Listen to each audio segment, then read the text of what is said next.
우리 서로에게 이렇게 인사하겠습니다. 주님께서 당신을 사랑하십니다. 정말 주님께서 여러분을 사랑하심을 믿으십니까? 아멘. 그것이 우리의 믿음 가운데 확신이 되어야 하고 또 서로의 고백을 통하여서 다시 한번 확실할 수 있는 이 시간이 되었으면 좋겠습니다. 오늘 말씀 부부관계와 사명이라는 제목으로 말씀 전할 텐데요.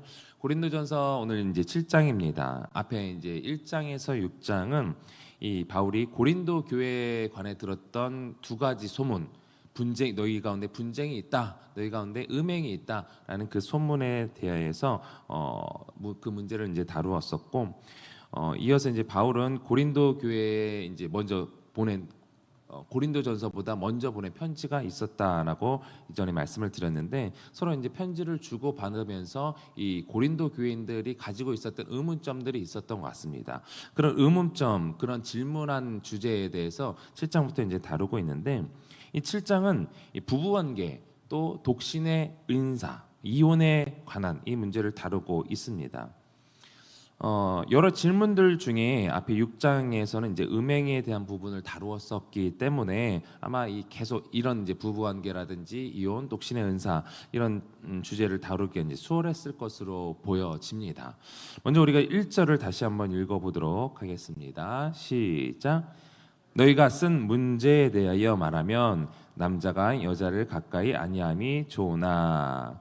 너희가 쓴 문제, 너희들이 질문했던 그 주제에 대해서 이제 다루고자 하는데, 남자가 여자를 가까이 아니함이 좋으나라는 어떤 그런 질문을 던졌던 것 같습니다.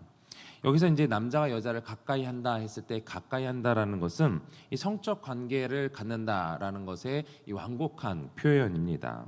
또 이제 합법적인 결혼을 의미하기도 하는데요. 당시 고린도 교인들은 이제 영지주의의 영향으로 인해서 금욕주의에 물들거나 다 모든 걸 이제 인간의 욕구는 다 이제 절제를 해야 된다라는 식의 어떤 금욕주의적인 금욕주의에 이제 물들어 있거나, 아니면 반대로 이제 쾌락주의, 모든 거 다 즐겨도 모든 것이 다 가하지 않느냐 하면서 쾌락주의에 빠져 있었던 사람들이 있었던 것 같습니다. 약간 극단의 이제 사람들이 있었던 것이죠. 그래서 금욕주의자들은 남자 여자 가까이 하는 거 좋지 않다라고 주장했을 것이고, 쾌락주의자들은 가까이 하는 것의 이 말의 의미는 마음대로 다 해도 돼, 다 누려도 돼라고 생각을 했을 겁니다. 그런데 이제 성적인 방종에 대한 부분에서는 이제 음란의 문제로 이어지기 때문에 이제 지난 시간에 다루었었고요. 그래서 이제 고린도전서 6장 12절 우리가 지난번에 말씀을 다루었는데 다시 한번 읽어보도록 하겠습니다. 고린도전서 6장 12절 말씀이 안 나오네요. 예. 모든 것이 내게 가하나 다 유익한 것이 아니요 모든 것이 내게 가하나 내가 무엇에든지 얽매이지 아니하리라. 그러니까 내 몸은 내 것이 아니기 때문에, 주님의 것이기 때문에 내게 주어진 자유로 내 마음대로 다 할 수 없다라는 것이었죠. 그래서 내게 유익이 되는지, 내가 얽매이게 되는 부분은 없는지 살피면서 우리의 자유가 있다 할지라도 우리가 그것을 살피면서 절제해야 한다라고 성경은 말씀을 했습니다. 그렇다면 이 쾌락주의에 대해서는 이렇게 말씀을 했고, 그렇다면 모든 것을 다 금욕하고 남자가 여자를 가까이 하지 말라는 것이냐, 결혼을 하지 말라는 것이냐 라는 의문에 대해서 바울은 이어서 이제 결혼의 필요성에 대해서 언급을 하는데요. 2절 말씀을 읽어보도록 하겠습니다. 시작. 음행을 피하기 위하여 남자마다 자기 아내를 두고 여자마다 자기 남편을 두라. 남자마다 자기 아내를 두고 여자는 남편을 두고 이제 결혼하라는 것이죠. 그러니까 결혼을 해야 하는 이유에 대해서 2절은 음행을 피하기 위해서라고 말씀합니다. 남자의 성, 여자의 성, 이 성은 하나님께서 주신 선물이죠. 이 아름다운 결합으로 인해서 생육하고 번성하게 되고, 그래서 저와 여러분이 이 자리에 있을 수 있게 된 것 아니겠습니까? 그럼에도 불구하고 신자들 중에서는 이 성 자체를 죄악으로 여기시는 분들이 있습니다. 우리는 이 성적인 즐거움도 하나님께서 주신 선물이라는 것을 인식하면서, 다만 이 즐거움이 하나님이 주신 규칙 안에서 바로 이 부부의 관계 속에서 누려야 함을 우리는 기억해야 하는 것입니다. 또한 그것이 서로에게 주어진 의무임을 바울은 말하고 있는데, 이어서 3절 4절을 한번 읽어보도록 하겠습니다. 시작. 남편은 그 아내에 대한 의무를 다하고 아내도 그 남편에게 그렇게 할지라. 아내는 자기 몸을 주장하지 못하고 오직 그 남편이 하며, 남편도 그와 같이 자기 몸을 주장하지 못하고 오직 그 아내가 하나니. 이 뒤에 이제 9절을 보게 되면은 바울은 이 성적인 욕구를 제대로 제어하지 못해서 음행에 대한 제약을 저지를 수 있는 그 인간의 연약함을 인지하고 있습니다. 그렇기 때문에 우리의 성적인 욕구가 방종이 되지 않으려면 남편이 아내에게, 아내는 남편에게 충실해야 한다라는 것입니다. 결혼을 했는데 나는 성적인 욕구가 없으니까 괜찮다라고 해서 상대방을 거부하는 것도 문제가 될 수 있다라는 것이죠.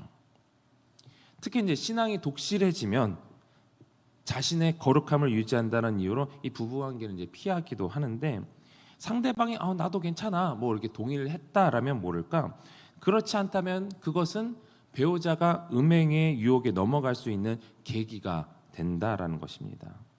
그래서 바울은 더 구체적으로 이야기를 하는데 5절을 보게 되면 서로 분방하지 말라. 다만 기도할 틈을 얻기 위하여 합의상 얼마 동안은 하되 다시 합하라. 이는 너희가 절제 못함으로 사탄이 너희를 시험하지 못하게 하려 함이라. 방을 따로 쓰지 말라는 것이죠. 다만 영적인 훈련과 기도할 시간을 갖기 위해서 그것도 서로 합의해서 잠깐은 서로 분방을 할 수 있지만 다시 합하라라고 권하는 것입니다. 계속된 그 이유는 사탄이 우리를 유혹해서 넘어뜨리지 못하게 하기 위함이라는 것입니다. 식욕도 그렇고 성욕도 그렇고 모든 것이 다 과하면 문제가 됩니다. 그러나 식욕은 나만 고프지 않으면 나만 안 먹으면 되죠.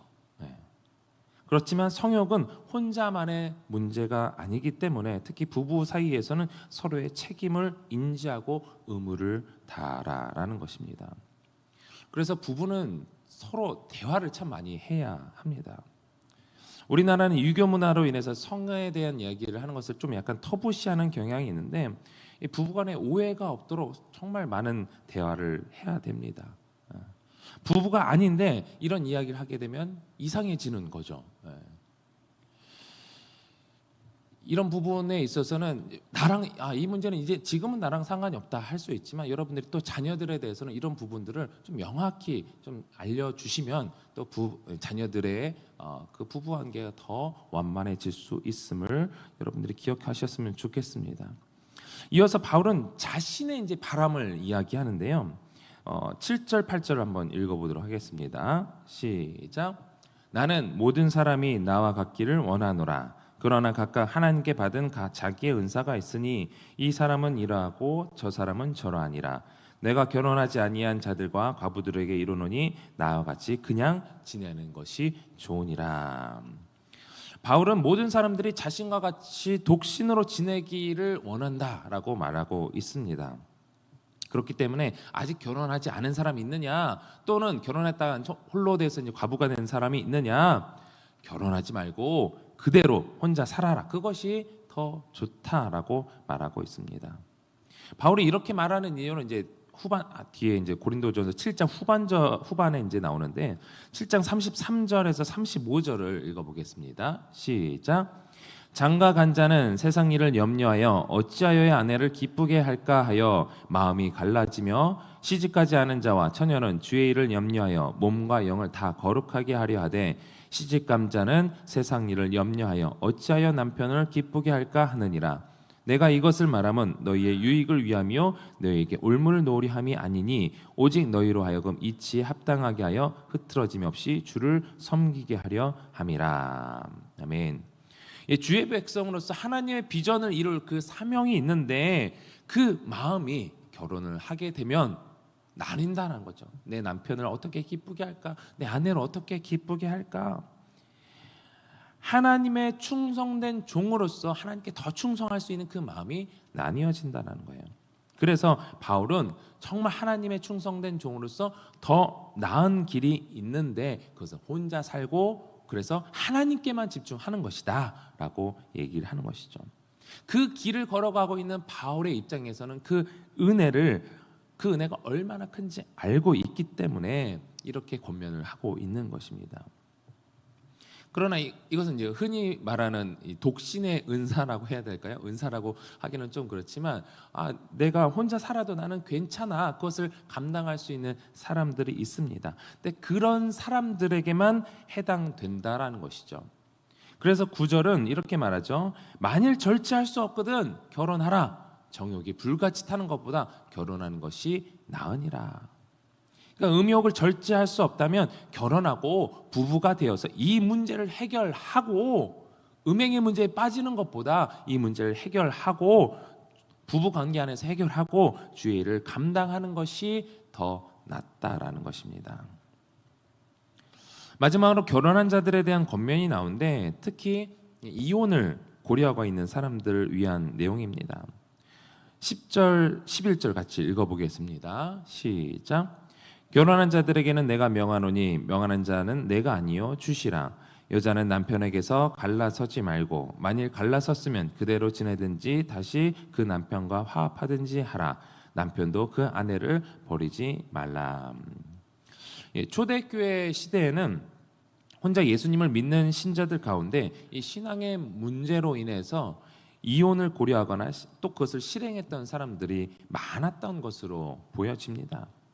그러나 이 주님의 12절 보면 명하는 자는 내가 아니요 주시라라고 이 명령이 있는데 이것은 이제 마태복음 19장 말씀의 내용인데 19장 6절과 또 9절 보면 이러한즉 이제 둘이 아니요 한 몸이니 그러므로 하나님이 짝지어 주신 것을 사람이 나누지 못할지니라. 내가 너에게 말하노니 누구든지 음행한 연고 외에 아내를 내어 버리고 다른 데 장가드는 자는 간음하는 것이다 라고 예수님께서 말씀하신 부분에 대한 명령을 이제 바울이 알고 있었던 것으로 보여집니다. 그러니까 결혼하여 부부가 되는 것을 소중히 하라는 것이죠. 그냥 너무 이것을 가볍게 여기지 말라는 거예요. 어떻게든 화합에 힘쓰라는 것이죠. 가정의 바탕을 이루는 것이 바로 부부죠. 부부에서부터 시작이 됩니다. 부부는 하나님이 주신 최고의 선물이기 때문에 가정에서 가장 우선적인 관계가 되어야 합니다. 이 부부가 흔들리면 부모 공경하기도 어렵고 부모가 진통을 앓으면 자녀 교육도 제대로 이루어지지 않습니다. 그렇기 때문에 이 관계를 정말 소중히 여겨야 하는 것입니다. 이어서 이제 12절, 13절 내용은 이 불신자 남편 또는 불신자 아내가 같이 살기를 원한다면 먼저 버리지 말아라. 당시 문화 속에서 이 신앙이 없었다라고 한다면 상대방은 당시 문화 속에서 불신자의 상대방은 당시 문화 속에서 음란한 성적 방종에 빠져 살았을 것으로 보여집니다. 그런 죄악 가운데 있는 사람과 함께 산다라는 것이 쉽지 않죠. 그럼에도 불구하고 그 불신자 상대방이 같이 살기를 원한다면 내가 먼저 이혼 요구를 하지 말라는 것입니다. 그 이유에 대해서 14절에서 16절에 말씀하고 있는데 14절에서 16절 같이 읽어보겠습니다. 믿지 아니하는 남편이 아내로 말미암아 거룩하게 되고 믿지 아니하는 아내가 남편으로 말미암아 거룩하게 되나니 그렇지 아니하면 너희 자녀도 깨끗하지 못하니라. 그러나 이제 거룩하니라. 혹 믿지 아니하는 자가 갈리거든 갈리게 하라. 형제나 자매나 이런 일에 구애될 것이 없느니라. 그러나 하나님은 화평 중에서 너희를 부르셨느니라. 아내된 자여 내가 남편을 구원하는지 어찌할 수 있으며 남편된 자여 내가 내 아내를 구원하는지 어찌 알 수 있으리요. 아멘. 먼저 15절 말씀을 보게 되면요. 상대가 이혼을 요구하면 그것에 대해서 허락하라.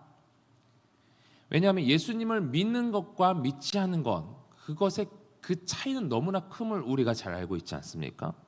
가치관에서부터 삶의 이유와 목적까지 너무나 많은 차이가 나잖아요. 그것을 극복하는 것이 쉽지 않기 때문입니다. 그러나 이혼이 최선은 아니다.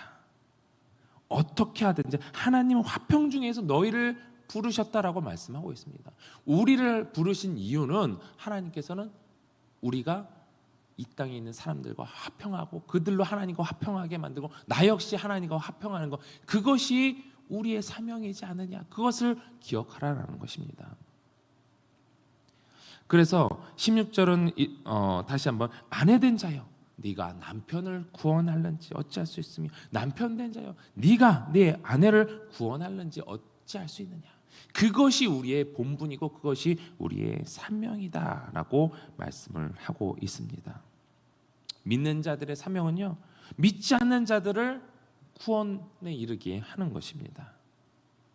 그것이 가까이 있는 나의 남편, 나의 아내라고 한다면 어떤 어려움이 있다 할지라도 그것을 감수하고 우리가 그 영혼을 위해 기도를 하는 것이 우리의 사명인 줄 믿습니다.